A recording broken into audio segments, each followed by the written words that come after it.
Good morning, good afternoon, and good evening, folks. Hey, welcome to another episode of the Marketing Your Practice podcast. Today's episode, we're going to really continue on from episode 174. I introduced you in that episode to the importance of diversifying your marketing. We spoke a little about the dangers and the vulnerabilities of a single point of failure, which in essence was this. If you only kind of have one avenue through which new patients come and see you, if that avenue disappears, then you're in trouble because you don't have those new patients coming in to see you. So we talked about the importance of having multiple avenues.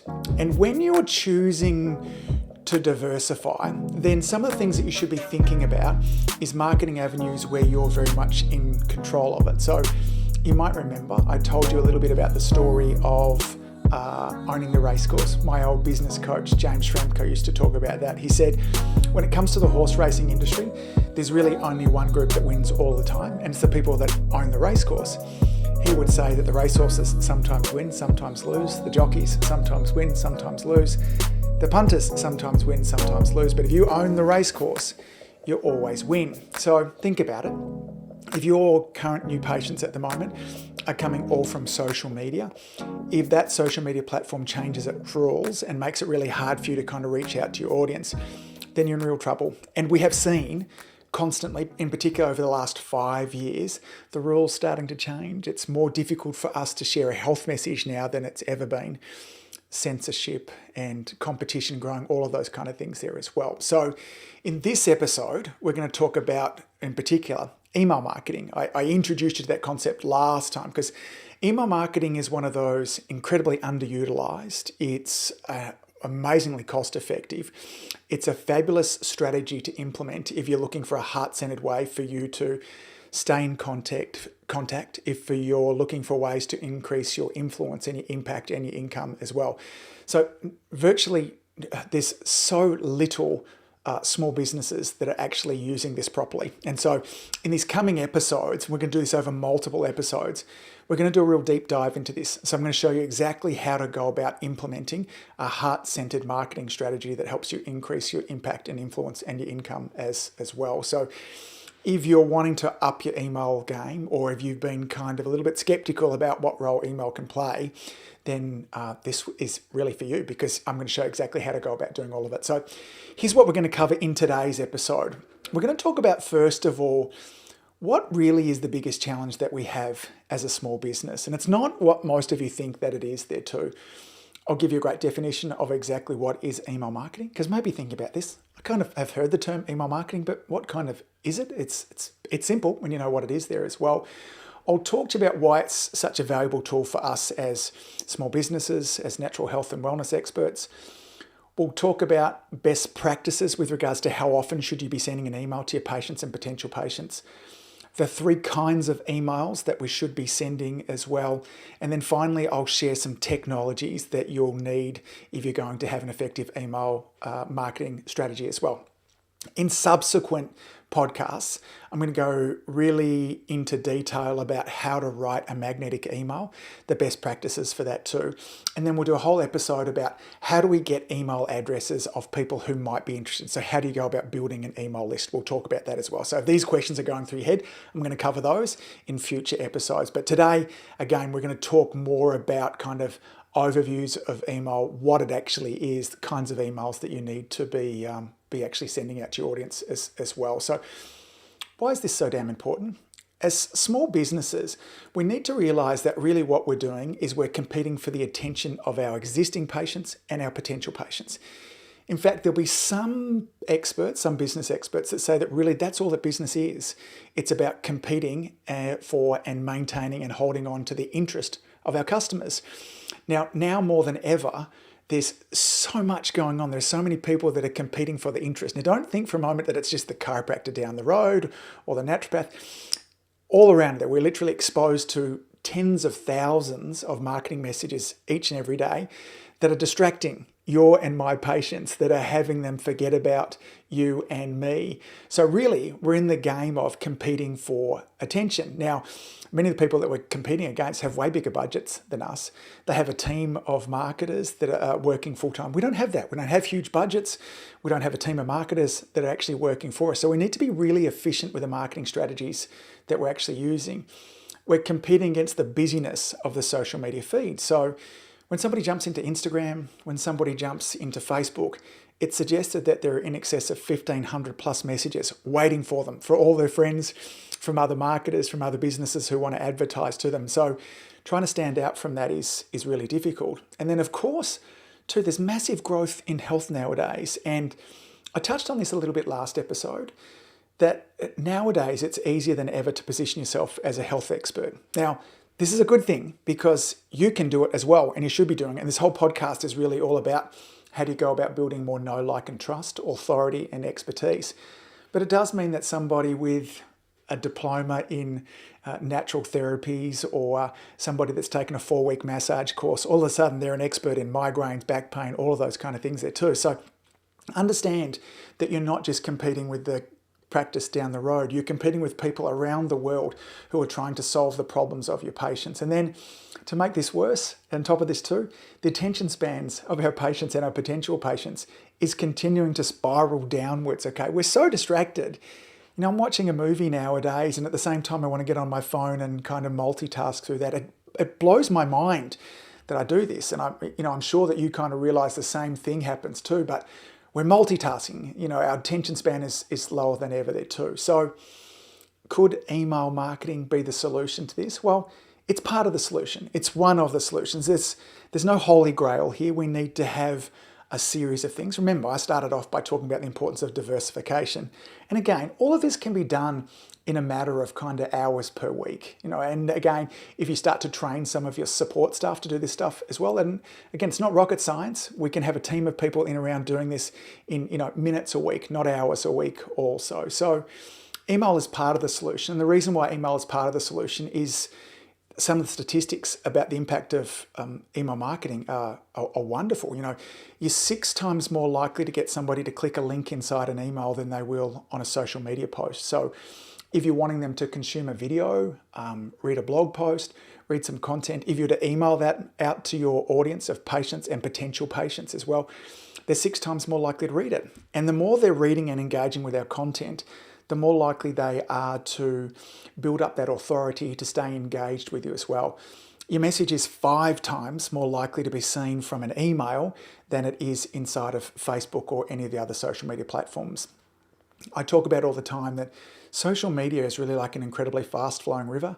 We drop our information into it, and if our audience is there at that exact moment, they get to see it. But if not, there's all these messages queued up on this conveyor belt to come racing past them as well. So we're much more likely to be seen in an email. I'll talk about why that is in a couple of moments there as well. The likelihood of somebody making an appointment from a promotional message from an email versus a social media post is not even comparable. We're much more likely to get a greater return on investment from an email than we are from a social media post, which is why we need to be building an email list of potential patients. I'm going to talk about exactly how to do that in oncoming messages as well. So what is email marketing? Maybe now I've intrigued you a little bit. You're like, yeah, okay, what is it involved and what is it about? I've been looking at lots of different definitions as I was kind of preparing for this episode. I really like the one from MailChimp. It's really simple. Let me read you what they say email marketing is. Email marketing is a powerful marketing channel. It's a form of direct marketing as well as a digital marketing strategy. It uses email to promote your business, products, or services. Now, it can help make your customers aware of your latest items or offers by integrating it into your marketing automation efforts. Now, it also plays a pivotal role in your marketing strategy with lead generation. That's getting to more new people there, brand awareness, building relationships, or keeping your customers engaged between purchases through different types of marketing emails. Okay, so I like that last bit there too, keeping customers engaged between purchases, or in our case, keeping customers engaged in between our visits. So why is it so damn effective? I think it's this. Think about it. Email has become incredibly popular as a tool for us as businesses because it forces the user to take some kind of action. The email sits inside the email inbox until someone takes an action to either delete it, archive it, or read it. Now, I get emails from some of my favorite marketers, authors, influencers, those kind of things, that I'm busy at the time that I open up my email. I go, great, I'm going to read that a little bit later on there too. But if that message happens to come up in the social media feed, I miss that. If I don't read it at that exact moment, it's gone for all the reasons I talked about beforehand. But email stays in our inbox until we actually, make a choice to either, as again, read it, delete it, or archive it as well. I touched on this beforehand too. The other reason why it's so damn effective is the return on investment. I spoke to you in the last episode. I found some stats that said that it was 400% more effective than social media in terms of return on investment.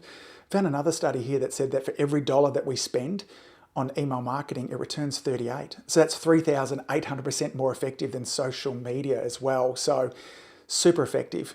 The patient or potential patient actually take an action, and when they do take an action, they're much more likely to be an action that ends up with them engaging with us and or making an appointment. So what's the purpose? Like when we think about it too, we go up another level and go, what's the purpose of our email marketing? I think a couple of things for us to think about. Again, the purpose is really about building relationships and starting to get know, like, and trust in people. I was making that's like people and patients mixed together. In patients or potential patients, man, let me start again there too, okay? It's about building relationships with people who aren't patients yet. Wow, that was hard work. Okay, I got it out in the end there too.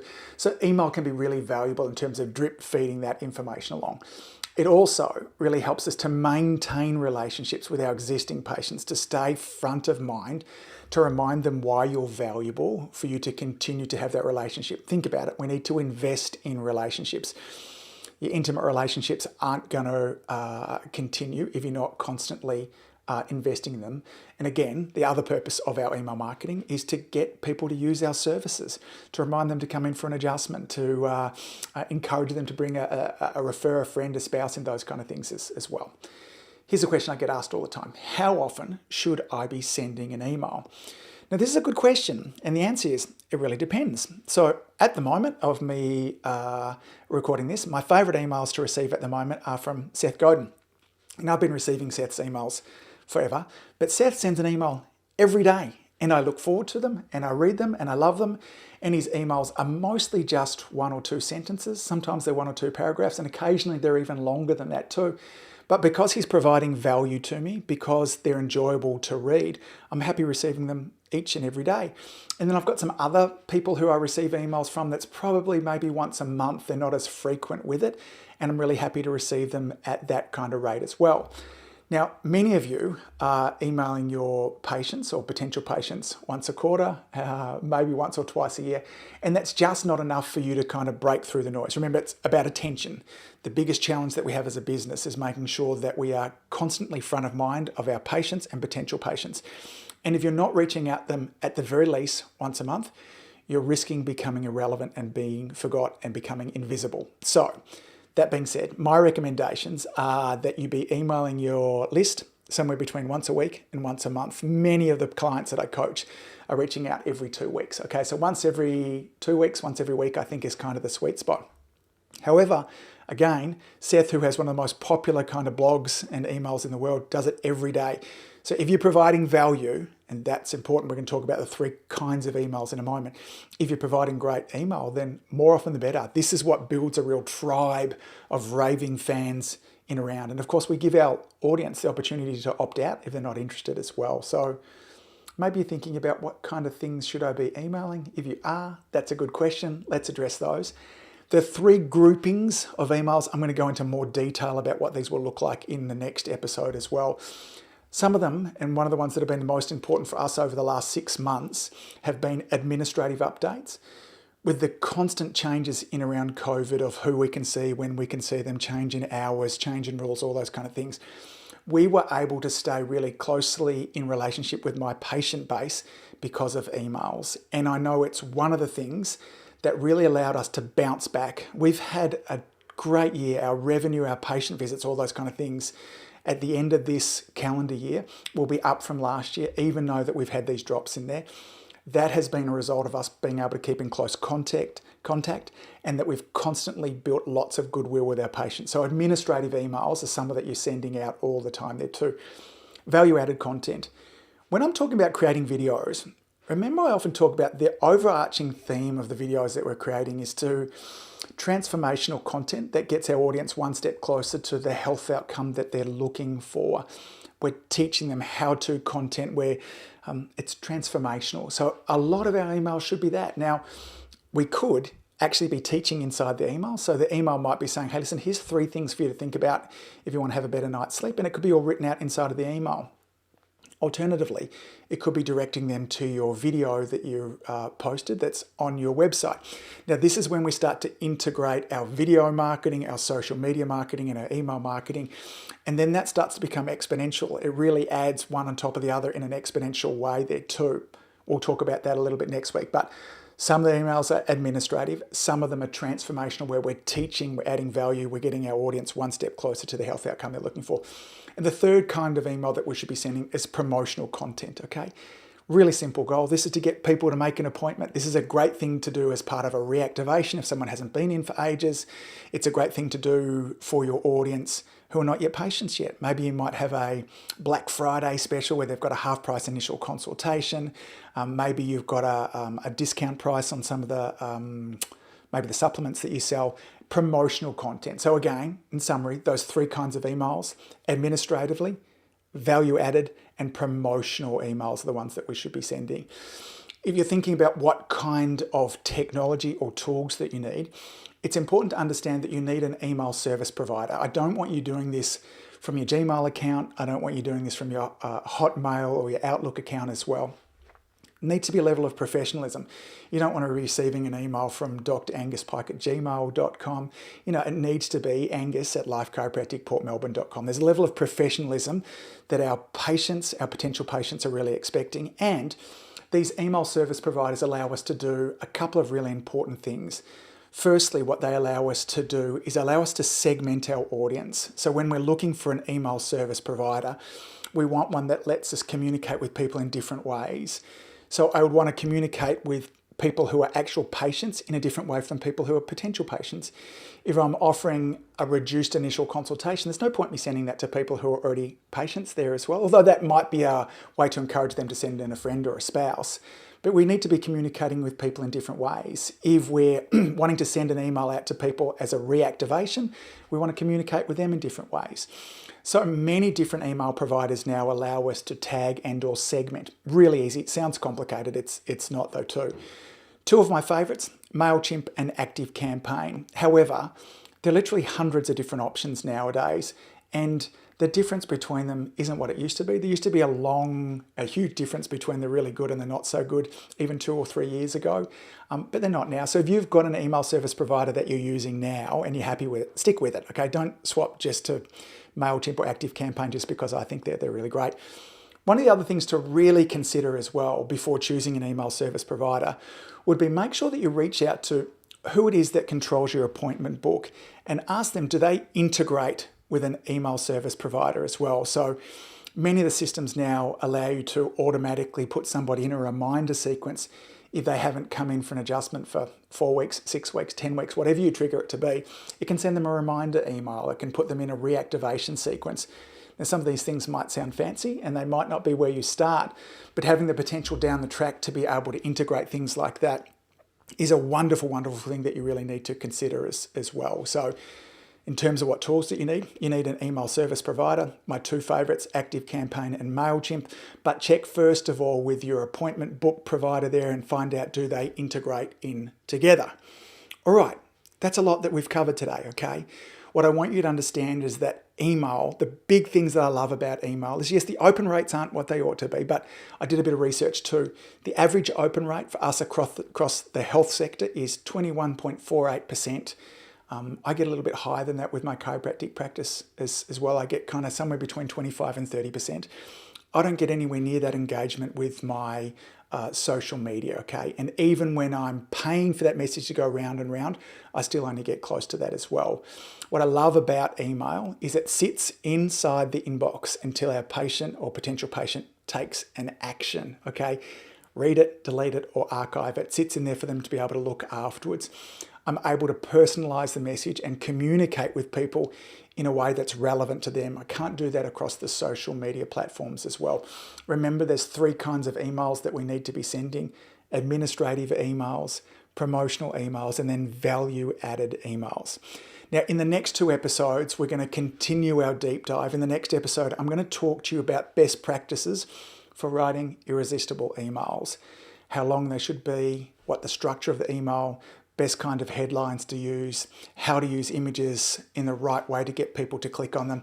And then the episode after that, we'll talk about how do I start to build a list of potential patients who might be interested in coming to see me for an adjustment, for a nutritional consult, to have their teeth checked, their feet looked after, you name it, whatever it is that you do from there as well. But the nuts and bolts of this, remember this, we're in the game of getting and keeping the attention of our patients and our potential patients, and email is a really valuable part of your marketing arsenal that you should be using.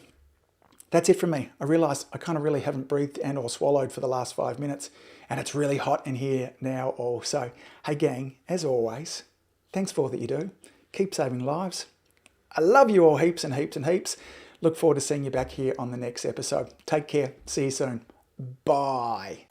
If you enjoyed listening to this podcast, you have to come and check out the Community Influencer Program.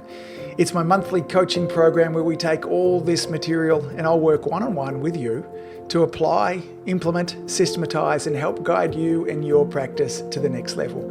Now you can join me on over at adiomedia.com/join. That's adiomedia.com/join. I'd love to see you in there.